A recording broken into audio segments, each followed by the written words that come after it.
Ini adalah Geely EX5, SUV compact full electric baru dari brand Cina baru lagi yang masuk ke Indonesia.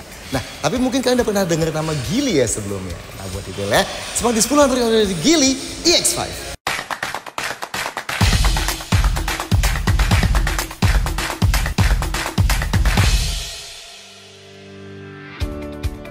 Anyway, kita videoin Geely EX5 ini di dealer Geely Wonder Alam Sutera ya. Salah satu dealer Geely pertama yang buka di Indonesia. Nah, kalian yang mau lihat langsung EX5 ini dan cobain fitur-fiturnya, atau kalau mau test drive, bisa ya langsung ke sini atau cek kontaknya di kolom deskripsi. 1. Apa itu Geely? Yes, kalian gak salah dengar. Geely ini adalah brand Cina yang dulu tahun 2010 sempat jualan di Indonesia ya. Dulu kalau kalian ingat beberapa mobilnya, misalnya ada Geely MK, MK2, Panda, dan LC Cross, ada Geely M Grand. Meski emang sayangnya Geely yang dulu akhirnya keluar dari Indonesia di tahun 2016. Nah, apa bedanya sama yang sekarang masuk lagi? Well, pertama, Geely yang dulu hanya masuk sebagai distributor, sedangkan sekarang masuk sebagai prinsipal. Jadi harusnya komitmennya bisa lebih baik lagi ya. Secara kualitas pun sekarang Geely udah jauh lebih baik dibanding mobilnya dulu. Dan Geely Auto sendiri tergabung dalam Geely Group yang di bawahnya banyak banget brand-brand yang punya nama besar kayak Volvo, Polestar, Lotus, dan Smart.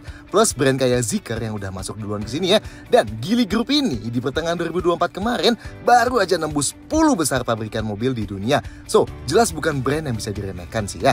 Nah, meskipun start dengan EX5 aja, tapi Geely bilang bakal bawa hingga 7 mobil dalam 3 tahun pertamanya di Indonesia. Dan itu terdiri dari mobil full listrik, plug-in hybrid, dan mobil bermesin bakar konvensional. Ada yang 5-seater dan ada yang 7-seater juga. Dan Geely bilang juga bakal bangun hingga 100 dealer dalam 3 tahun ke depan. Start dengan target hingga 40 dealer di tahun 2025 ini. Anyway, itu sekilas tentang Geely-nya. Sekarang kita fokus ngomongin soal EX5-nya ya. 2. Varian dan warna. Geely EX5 ini bakal ada 2 varian, EX5 Pro dan EX5 Max. Harganya belum diumumin ya, tapi bakal main di kisaran harga BYD Atto 3, Chery Omoda E5 dan J6, Ion V, dan kompetitor sejenis. Nanti kalau udah ada bakal kita update di deskripsi dan kolom komentar ya. Pilihan warnanya ada 5, putih, silver, abu-abu, hitam, dan hijau turquoise gini. Sedangkan eksteriornya ada 2 pilihan warna ya. Yang Pro hanya bisa pilih warna hitam kebiruan yang disebut dark blue ini, sedangkan yang Max bisa pilih dark blue tadi atau warna terang ini yang disebut ivory white. 3. Motor dan baterai. Oke, Geely EX5 ini full elektrik ya, so nggak ada mesin bakar di depan sini. Dan sayangnya nggak ada ruang bagasi tambahan juga ya. Adanya yang Geely sebut 11-in-1 High Performance Intelligent Electric Drive yang gabungin 11 komponen utama elektriknya dan diklaim paling ringan di kelasnya dengan hanya 79,8 kg aja dan punya volume yang paling kecil juga. Motor listriknya gerakin ban depan, tenaganya 160 kW atau 215 HP atau 218 PS dan torsinya 320 Nm. So, tenaganya paling besar di kelasnya ya. Akselerasi 0 sampai 100 km per jamnya diklaim 6,9 detik buat yang varian Pro dan 7,1 detik buat yang varian Max. Dan kecepatan maksimalnya diklaim bisa sampai 175 km per jam. Transmisinya direct atau single speed dengan reduction gear. Pakai model tuas yang di kanan setir sini ya. Cara pakainya sambil injak pedal rem, ke bawahin yang jauh buat masukin ke D atau jalan, ke atasin yang jauh buat masukin ke R atau mundur. Kalau dari R ke bawahin sedikit dan ditahan, itu buat masukin ke N ya. Dan sebaliknya ya kalau mau masuk ke N dari D. Dan kalau udah mau berhenti, tinggal klik tombol di ujungnya buat masuk ke P. Ada 3 mode berkendara yang bisa dipilih dari head unit. Ada Eco, Comfort, dan Sport. Dan bobot setirnya juga bisa diatur ke 3 mode yang berbeda ya, Comfort, Standar, dan Sport. Dan bisa dibuat ngikutin mode berkendaranya juga. Nah, baterainya ada di bawah tapi terintegrasi langsung dengan struktur bodinya ya, yang disebut cell to body. Yes, kayak di BYD Seal juga. Struktur baterai cell to body ini bikin keamanan baterainya lebih baik, bikin jarak jok ke lantainya lebih jauh, dan bikin rigiditas torsionalnya jauh lebih baik. Yang bahkan di EX5 ini mencapai 31.000 Newton per degree, yang bakal bikin mobilnya lebih stabil dan rigid dan lebih baik dikontrol supaya bisa punya suspensi yang lebih nyaman. Jenis baterainya LFP atau Lithium Iron Phosphate dan pakai teknologi Geely Short Blade Battery yang baru ya, yang punya kepadatan yang sangat baik, diklaim sangat aman dan punya masa pakai hingga 3.500 siklus atau diklaim 40% lebih lama dibanding standar industri. Kapasitasnya 60,22 kWh dan diklaim sekali charge full bisa nempuh jarak hingga 495 km buat varian Pro dan 490 km buat varian Max. Tapi ini dengan standar pengetesan NEDC ya. Kalau WLTP angkanya jadi 430 km dan 425 km. Tentunya ada regenerative braking, yang artinya waktu kita lepas pedal gas, nanti motornya bakal berkebalikan fungsi jadi generator buat memelankan laju mobil sekaligus mengisi baterainya. Ada 4 mode regennya ya, auto, low, medium, dan high. Feel pedal remnya juga bisa diubah jadi 2 mode, comfort dan sport. Dan bisa aktifin comfort braking juga buat ngurangin nose dive dan rem yang terlalu jerky pas ngerem non-emergency. Lanjut, buat chargingnya ada di kanan depan sini, tinggal ditekan aja. Buat charge standar atau AC chargingnya pakai port Type 2 dan daya maksimalnya 11 kW ya. Sedangkan buat fast charging atau DC charging pakai port CCS2 dan bisa nerima daya sampai 100 kW. Yang artinya buat charge 30-80% bisa dilakukan dalam 20 menit aja. Dan kata Geely, cuma butuh 10 menit buat nambahin range 135 km. Oke lah. 4. Eksterior simple dan besar. Oke, biar sekilas lebih serak, Geely EX5 ini kalau di Cina masuknya ke lineup sub-brand Galaxy ya, yang lebih fokus main di segmen BEV dan PHEV. Dan kalau lihat lineup Galaxy series lainnya, kayak L6, L7, E8, dan EX5 ini, atau di Cina namanya E5 aja, nah itu kelihatan ya bahasa desainnya lebih uniform di antara model-model itu. Dimensi EX5 sendiri cukup besar dengan panjang 4,6 meteran dan lebar 1,9 meteran. So, lebih besar dibanding Omoda E5, Kona, atau Atto 3. Dimensinya lebih mirip sama Neta X, Ion V, dan Ioniq 5 ya. Yang artinya sebenarnya panjangnya mirip sama CR-V gitu ya.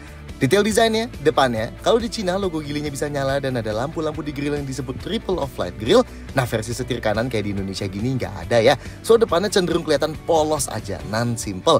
Bersih aja ya, kayak mobil listrik seharusnya, yang nggak punya lubang besar di grillnya.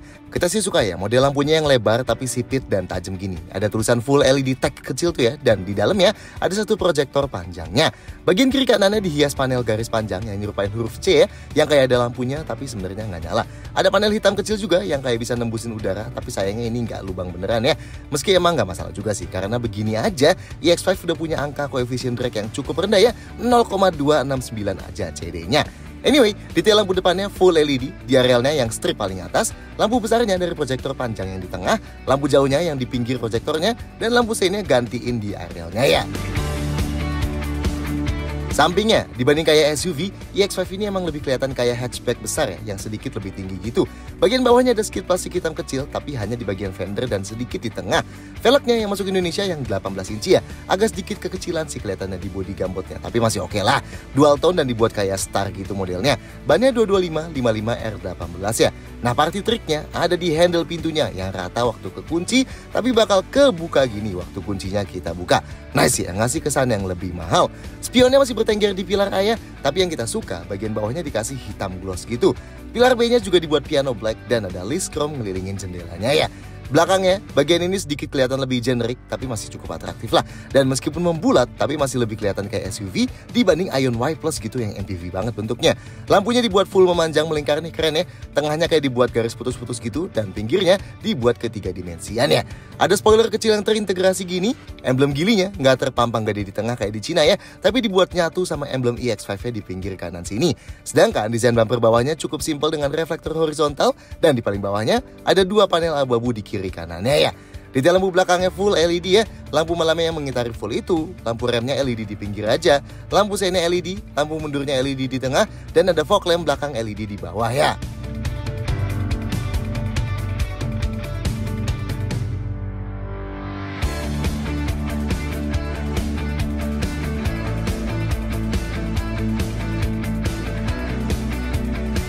Lima, interior simple dan modern. Kayak luarnya, bagian dalamnya EX5 juga dibuat kelihatan bersih dan simple ya. Yes, kayak kebanyakan mobil listrik Cina modern lainnya yang clean ala-ala Tesla gitu. Dan ada layar floating besar di tengahnya. Tapi di EX5 ini sedikit dibuat lebih modern dan ada sentuhan complicated ya.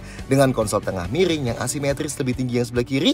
Dan ada knob fisikal yang gede banget ini. Terus ada speaker-speaker dari sound system Flyme Sound di dashboard yang kayak keluar-keluar gini ya. Dengan ripple di sekitarnya. Nah, dari 2 pilihan warnanya, kita sih lebih suka interior yang ivory white ini ya, karena kombinasi warna putih dan biru navy gini di seluruh kabinnya emang ngasih kesan yang lebih lega dan bener-bener kelihatan mewah banget. Kalau aja 5 tahun lalu kita tunjukin interior ini dan kita bilang harga mobilnya 1,5 miliar, mungkin kebanyakan orang bakal percaya ya, karena emang kelihatan semewah itu dengan warna terang gini. Well, tapi kita yakin kebanyakan orang Indonesia bakal tetap lebih pilih warna gelap sih ya, demi gampang dibersihin. So, kita bakal bahas lebih detail di yang warna gelap aja ya.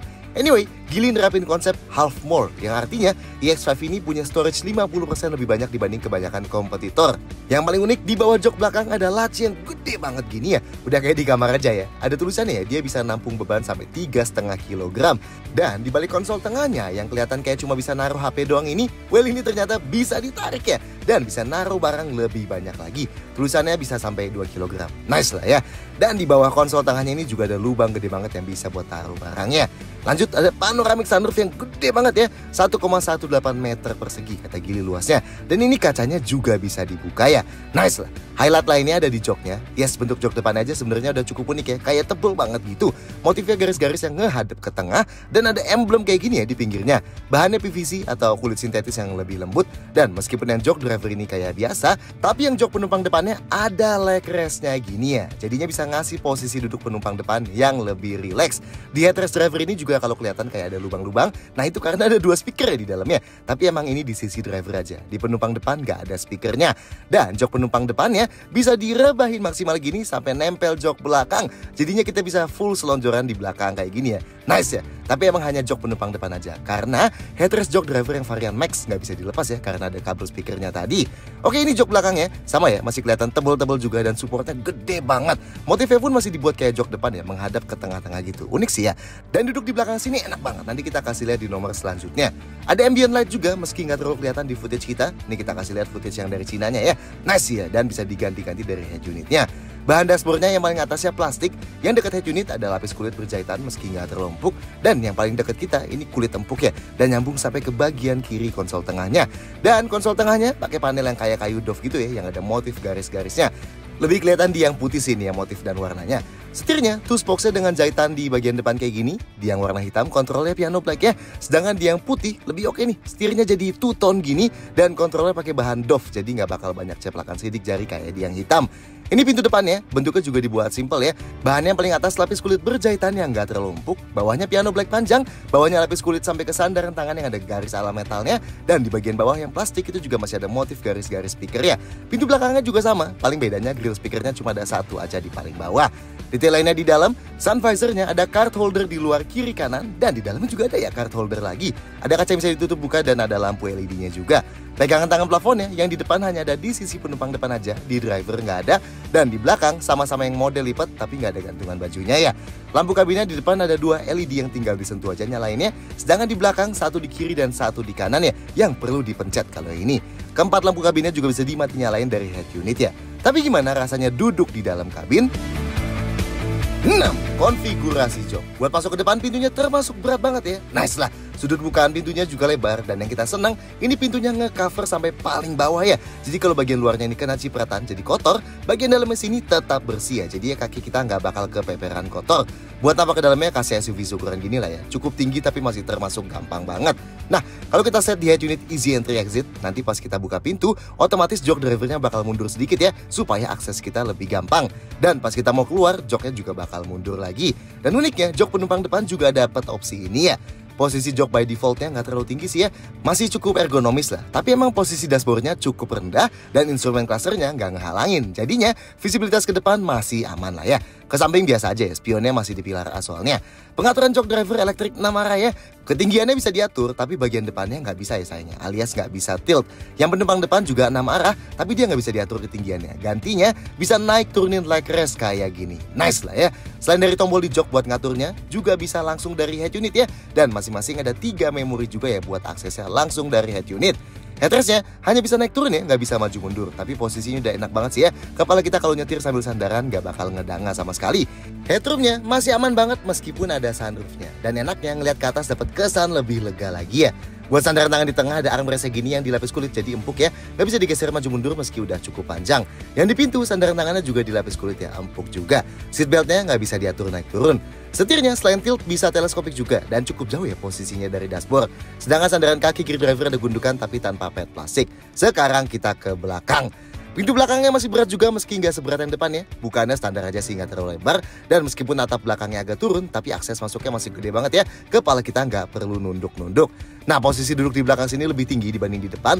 Dan yang bikin kita kaget, ini posisi dudukan joknya ke lantainya termasuk jauh ya. Gak kayak mobil listrik pada umumnya. Jadinya kaki kita enak nih, pahanya nggak naik-naik ya. Paha kita termasuk tertopang dengan sangat baik. Ya masih sedikit banget naik, tapi udah enak banget ya. Mirip kayak kebanyakan SUV bensin. Nice lah ya, berarti bener nih efek Cell 2 bodinya.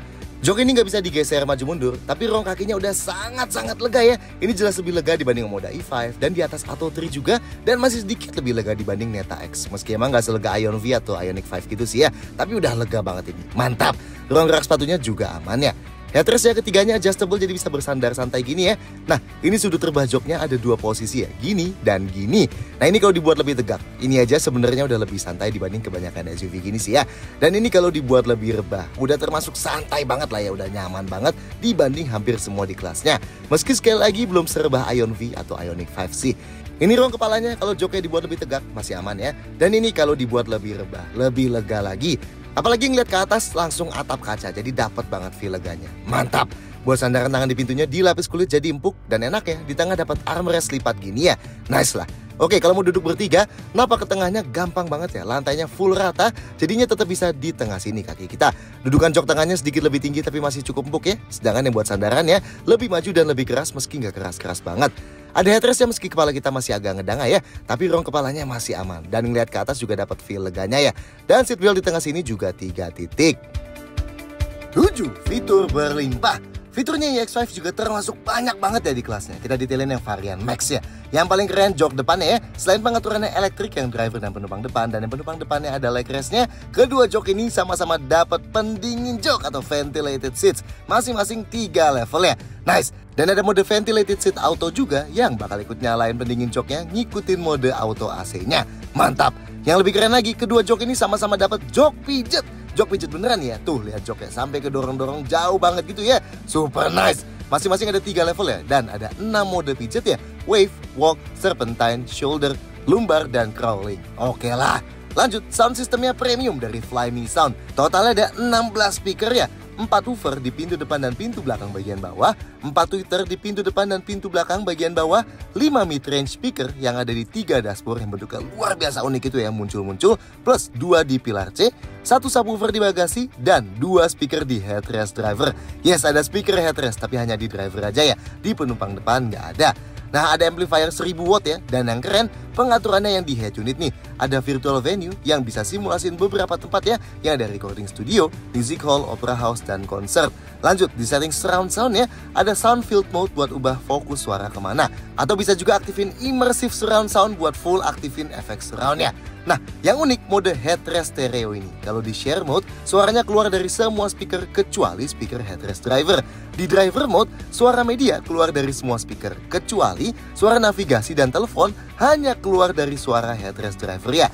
Nice ya ini. Dan ada lagi private mode. Kalau di mode ini, semua suara hanya keluar dari headrest speaker aja. Cocok nih kalau semua penumpang pengen tidur tapi drivernya tetap pengen dengerin lagu. Nice ya. Ada juga mode intelligent headrest mode yang kalau diaktifin bakal selalu otomatis ubah ke driver mode tiap ada penumpang terdeteksi di jok depan. Mantap lah ya. Lanjut, yang unik ada knob fisikal gede banget ini yang disebut universal knob. Jadi fungsi standarnya kalau kita puter-puter dia buat kecil gedein volume ya. Tapi kalau kita klik sekali, nah fungsinya jadi berubah nih. Nah ini jadi buat naik turunin temperatur AC. Nice ya. Kalau kita klik dan tahan tombolnya, nah nanti dia bisa diganti tuh ya. Fungsi secondary tombolnya mau buat apa? Bisa buat ganti tema head unitnya, buat ganti virtual venue sound systemnya, buat ganti mode ambient lightnya, buat atur suhu tadi, dan bisa juga buat kecil gedein kipas AC-nya. Oke lah, unik ya. Lanjut, ada panoramic sunroof yang gede banget ini ya. Ini bisa dibuka shade dan kacanya. Tapi uniknya, nggak ada tombol buat bukanya tuh di overhead konsolnya. So, buat bukanya dari head unitnya ya. Kita bisa set detail nih, mau buka shade-nya seberapa atau mau buka tutup kacanya seberapa. Kalau kedengarannya agak sulit, well paling nggak, ini juga bisa dilakuin lewat voice comments ya. Kayak gini. Hi Jilly. How can I help? Open sunshade. Of course.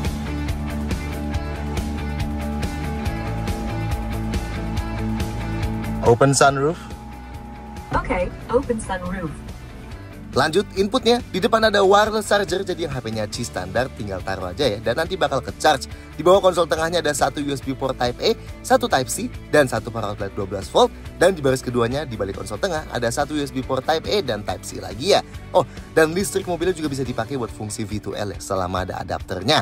Ada head-up display yang proyeksinya sebesar 13,8 inci yang bakal mancarin info penting ke kaca depan driver kayak kecepatan, info ADAS, dan navigasi ya. Ini bisa diset juga dari head unit buat atur ketinggian, brightness, kemiringan, dan bisa dimasukin ke snow mode juga buat bikin lebih kelihatan di kondisi bersalju gitu. Spion tengahnya ada auto dimming ya, atau bakal meredup sendiri waktu kena silau dari belakang. Nah ini kuncinya, dapat dua ya smart key-nya. Fungsinya sama tapi beda warnanya aja. Ada tombol lock, unlock, dan buka bagasi ya. Ada passive keyless entry-nya, kalau mobilnya kita kunci, remote tinggal dikantongin aja dan tinggal tap alur yang di ujung handle sisi driver ini. Dan handle-nya bakal keluar dan kuncinya kebuka ya, sekaligus spionnya juga kebuka. Buat kunci lagi tinggal tap lagi alurnya dan handle-nya masuk lagi, sekaligus mobilnya kekunci. Spionnya juga kelipat lagi ya. Buat start mobilnya cukup masuk aja dan injek pedal remnya. Sedangkan buat matiin mobilnya bisa keluar dan kunci mobilnya, atau kalau mau manual bisa juga dari head unit sini ya.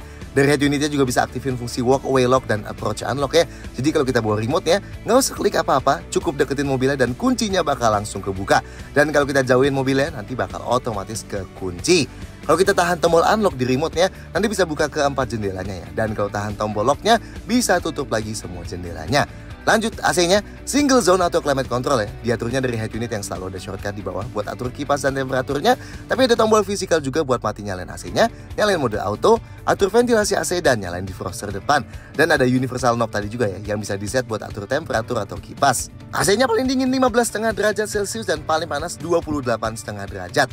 Ada mode fast cooling buat langsung bikin ke paling dingin dan fast warming buat bikin ke paling panas. Ada mode eco juga buat kurangin beban kerja AC-nya, defogger kaca belakang dan defroster kaca depan, dan ada filter CN95 ya. Penumpang belakang juga dapat ventilasi AC kayak gini, tapi tentunya pengaturannya ikut yang depannya. Jendelanya keempat-empatnya auto up down dan tombolnya agak unik ya. Kedepanin gini buat buka jendelanya dan tarik buat tutup. Setirnya yang sebelah kanan ada tombol buat voice command dan kontrol instrumen cluster ya. Dan yang sebelah kiri ini meskipun gak ada tulisannya, tapi ini buat kontrol adaptive cruise, lane centering, dan tombol shortcut yang bisa diatur dari head unit. Tuas yang kanan setir buat atur transmisi, dan yang sebelah kiri buat atur tuas lampu sein, lampu jauh, dan wiper ya. Wipernya sendiri otomatis. Buat mati nyalain lampunya dari head unit ya, otomatis ya lampunya. Dan uniknya tiap diganti-ganti, kita perlu konfirmasi swipe kayak gini dulu. Instrumen clusternya 10,2 inci LCD gini ya. Animasinya keren ya, tiap ganti gigi. Kalau di D bakal langsung standby nunjukin keadaan di sekitar. Di R siapin buat ngasih lihat indikator sensor. Dan di P ngasih gambar mobilnya gini yang bakal ngasih lihat animasi yang sesuai ya. Misalnya kita pakai lampu sein, hazard, dan lain-lain. Info di sebelah kanan bisa diganti-ganti dari media, info konsumsi energi rata-rata dan real time, info trip meter, dan TPMS. Temanya bisa diganti jadi terang juga, dan tiap ganti mode berkendara nanti bakal dikasih lihat animasi sesuai mode berkendaranya ya. Dan terakhir, head unitnya canggih nih ya. 15,4 inci dengan resolusi 2.5K dan prosesor Dragon Eagle One 7 nanometer. OS-nya pakai yang Geely sebut Flyme Auto, sistem yang dikembangin bareng sama Meizu, perusahaan teknologi pembuat smartphone yang udah diakuisisi sama Geely juga ya. Kalau kita swipe kiri kanan gini bisa langsung ganti wallpaper ya. Kalau swipe down dari atas bakal buka shortcut buat quick control. Bisa ganti mode berkendara, atur brightness, volume, buka bagasi, ganti mode cruise control, matiin mobil, masuk ke mode relaxation space, ini buat set jok depan ke mode santai, dan di set alarm buat bangunin kita dalam waktu yang kita set ya. Bisa masuk juga ke camping space buat aktifin V2L terus-terusan meski mobilnya ditinggalin. Bisa mati nyalain pendingin jok dan jok pijat dari sini juga. Dan bisa atur sunroof atau head-up display-nya ya. Nah, di paling bawah ada shortcut. Ini bisa masuk ke mode detail kelistrikan mobilnya, kayak lihat detail konsumsi dan pemakaian energi. Masuk ke super endurance mode buat bikin mobilnya jadi seirit-iritnya. Atur penjadwalan charging, aktifin battery temperature maintenance, nyalain cabin comfort buat bikin mobilnya udah adem dulu sebelum kita berangkat. Dan bisa set batas maksimal AC chargingnya. Bisa buka kamera 360 derajat juga dari sini, atur AC, buka settings mobil, dan buka semua aplikasinya ya. Di aplikasi sini ada buat buka Bluetooth teleponi, media, mode camping space tadi, security manager buat atur perizinan aplikasi di head unitnya, ada Carbit Link, ini buat mirroring dari smartphone kita ya. Sekarang sih belum ada Apple CarPlay, tapi katanya nanti bakal menyusul pakai software update. Ada Spotify buat streaming music, App Store dedicated Geely, navigasi, bisa ganti tema, mode relaxation space tadi, Dan yang unik ada game nih ya, Candy Blast, kayak main Candy Crush gitu ya. Dan aplikasi Audible buat baca e-reader. Lanjut, settings mobil banyak banget nih ya. Dari submenu shortcuts ada buat aktifin beberapa hal secara cepat, kayak atur setting sound systemnya tadi, buka tutup bagasi atau sunroof, atur fog lamp, head-up display, dan jok. Submenu vehicle control lebih lengkap ya. Ada buat atur head-up display, buat atur tombol yang di setir kiri buat apa. Ada buat atur pengaturan jok elektrik, memori, dan pendingin jok dan jok pijatnya. Ada buat atur spion lewat otomatis. Driver seat easy access ini buat joknya yang mundur dulu pas kita masuk dan keluar buat memudahkan akses ya. Dan ada juga yang buat jok penumpang depan kayak gitu. Ada buat atur respons kalau kita klik tombol lock dikunci 2 kali. Ada buat mati nyalain approach unlock dan walk away lock. Ada buat otomatis tutup semua jendela waktu kunci mobil.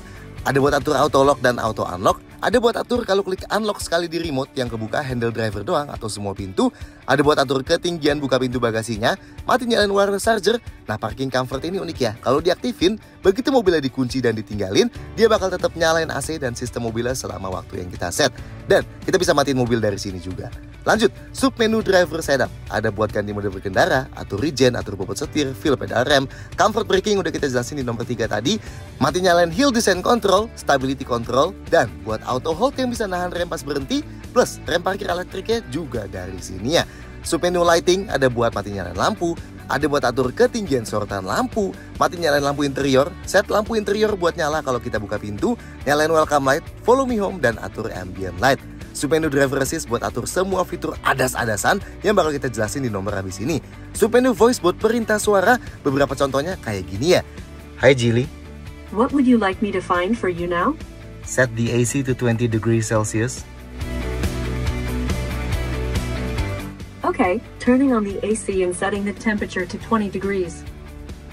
Set the fan speed to level 5. Okay, Turn off AC. agreed. Open trunk. All right, Close trunk. agreed. Open driver side window. Agreed. Close all windows. Okay, Sementara baru bisa bahasa Inggris ya, tapi katanya bakal segera menyusul yang pakai bahasa Indonesia. Submenu display buat atur yang berhubungan sama layar dan satuan unit. Submenu sound bisa atur vehicle speed compensation yang bikin volumenya otomatis mengeras waktu jalannya makin kenceng dan sebaliknya. Dan submenu my car yang di bagian service and maintenance ada buat pengingat service. Wiper maintenance mode ini buat naikin wiper depannya, dan trailer mode buat parkir paralel. Gimana? Nice lah ya fiturnya. 8. Safety lengkap. Kayak kebanyakan mobil listrik Cina baru lainnya, fitur keselamatannya EX5 ini juga termasuk lengkap ya. Airbagnya ada 6, 2 depan, 2 airbag samping ada di samping jok depan, dan 2 airbag pilar yang memanjang. Rem depannya cakram ventilasi dan rem belakangnya cakram. Dan sistem rem ABS, EBD, dan brake assist sistem lengkap ya. Ada traction control dan stability control buat nonaktifinnya dari head unit sini ya. Ada ARP atau active rolling program yang juga bakal mencegah mobilnya terbalik ya. Ada hill start assist control yang bakal nahan rem mobilnya beberapa detik pas kita berhenti di tanjakan, supaya kaki kita bisa pindah dari pedal rem ke pedal gas tanpa mobilnya merosot dulu. Dan ada hill descent control dari head unit sini yang bisa otomatis mainin remnya supaya mobilnya bisa jalan dengan sangat perlahan ketika di turunan curam. Ada TPMS atau tire pressure monitoring system buat ngasih lihat tekanan masing-masing ban. Sensor parkirnya, di belakang ada 4 titik yang terintegrasi, dan di depan khusus varian Max ada 2 lagi. Dan ada indikator di head unit ya, dan sekencang apa suara sensor parkirnya bisa diatur di head unit sini. Kameranya ada 4, 1 di belakang, 1 di bawah masing-masing spion, dan 1 lagi di depan. Dan bisa ngasilin gambar 360 derajat gini. Gambarnya cukup oke meskipun bukan yang terbaik di kelasnya sih ya. Ada mode 3 dimensi yang bisa diputer-puter dan termasuk mode transparan. Dan bisa lihat angle kiri kanan ban depan atau ban belakang juga bisa ya. Jok belakang ada dudukan ISOFIX buat pasang jok bayi. Oke, lanjut. EX5 yang varian Max juga ada ADAS-nya ya, atau fitur safety aktifnya yang manfaatin kamera di balik spion tengah ini, radar di radiator grill ini, dan 2 radar yang sembunyi di balik kiri kanan bumper belakang. Fitur ADAS-nya, pertama ada Collision Mitigation Support Front. Ini terdiri dari front collision warning yang bakal ngasih peringatan kalau ada kemungkinan nabrak kendaraan di depan, dan automatic emergency braking yang bisa ngeremin otomatis ya. Ada collision mitigation support rear juga yang ada rear collision warning yang bakal nyalain hazard sangat cepat ketika ada kemungkinan bakal ditabrak dari belakang buat kasih peringatan ke kendaraan di belakang juga ya. Ada lane departure warning buat kasih peringatan dan geterin setir kalau terdeteksi mau keluar lajur yang ada garisnya tanpa kita kasih lampu sein. Dan ada lane keeping assist yang bisa balikin mobil ke dalam lajur lagi. Dan ada emergency lane keeping assistant yang bisa balikin ke dalam lajur lagi kalau pas kita mau pindah lajur, terdeteksi ada objek di samping yang berpotensi ketabrak.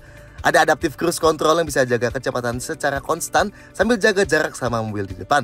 Jadinya kita bisa memelan sendiri kalau mobil depan memelan dan mengencang sendiri lagi kalau mobil di depan mengencang lagi. Ini tanpa perlu kita injak pedal gas dan pedal rem ya. Dan adaptive cruise control ini bisa diganti ke mode intelligent cruise control. Ini bakal aktifin adaptive cruise sekaligus lane centering ya, buat jaga mobilnya supaya tetap ada di dalam lajur. Jadinya kita bisa lepas setir buat sementara waktu. Ada blind spot monitoring yang bisa nyalain indikator di spion ini kalau terdeteksi ada objek di titik buta, dan lane change assist yang bisa kasih peringatan kalau pas kita mau pindah lajur ada objek mendekati dari titik buta. Terakhir, ada rear cross traffic alert dan rear cross traffic brake yang bisa kasih peringatan dan ngerem otomatis kalau pas kita lagi mundur ada objek datang dari belakang kiri atau kanan. 9. Bagasi dan storage. Bagasinya iX5 varian Max elektrik ya. Bukannya bisa pakai tombol di remote sini, tinggal ditahan aja dan nanti bakal kebuka. Buat tutup lagi juga bisa dari remote ya. Nah, dari dalam juga bisa tahan tombol di setir kiri atas ini buat buka bagasinya nih, selama udah pilih opsi tailgate ya di shortcut head unitnya. Dan buat tutupnya lagi, tinggal klik sekali lagi aja. Bisa juga klik dari head unitnya buat buka dan tutup bagasinya, atau bisa juga pakai perintah suara dari dalam kayak gini. Open trunk. Alright.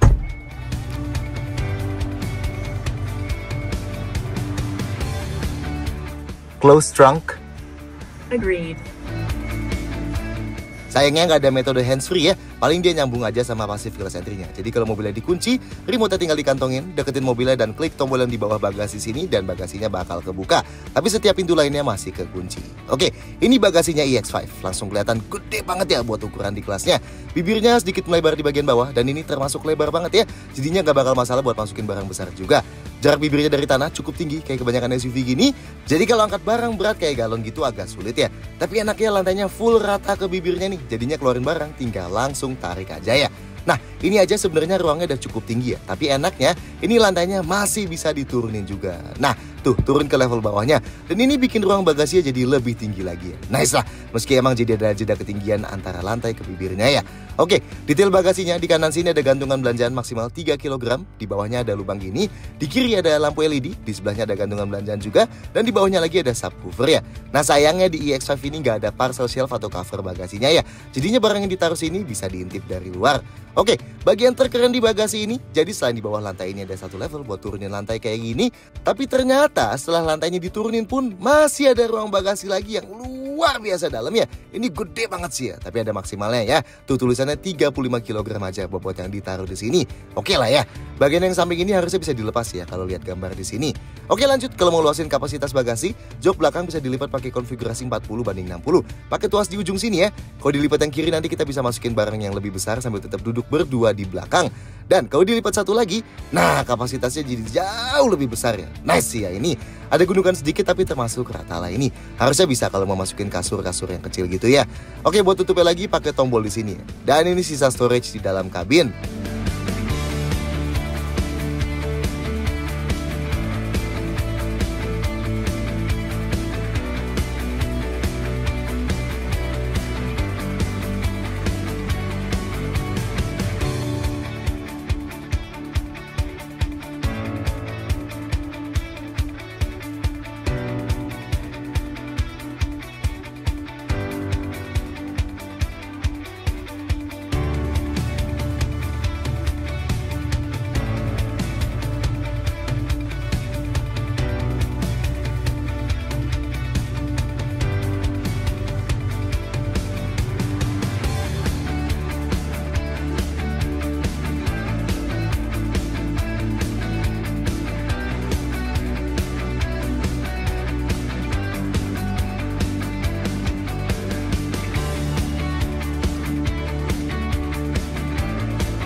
Detail-detail lain. Unit-unit awal Geely EX5 yang bakal diterima konsumen, termasuk unit yang kita videoin ini adalah unit CBU ya, atau impor utuh langsung dari Cina. Sedangkan mulai Q3 2025 ini, EX5 bakal dirakit lokal atau SKD di fasilitas handal ya. Yes, kayak Chery, Jetour, Neta, dan Baik juga. Belum ada info apakah Geely bakal membangun pabrik sendiri di Indonesia nantinya. Sedangkan karena harganya belum diumumin, jadi belum ada info ya soal garansi umum, garansi baterai, dan program biaya servisnya EX5 ini. Nanti kalau udah ada, kita bakal update ya di kolom komentar. So, gimana menurut kalian soal Geely EX5 ini? Silahkan sampaikan komentar di bawah. Klik like dan jangan lupa subscribe channel YouTube kami di video-video kayak gitu. See you next time.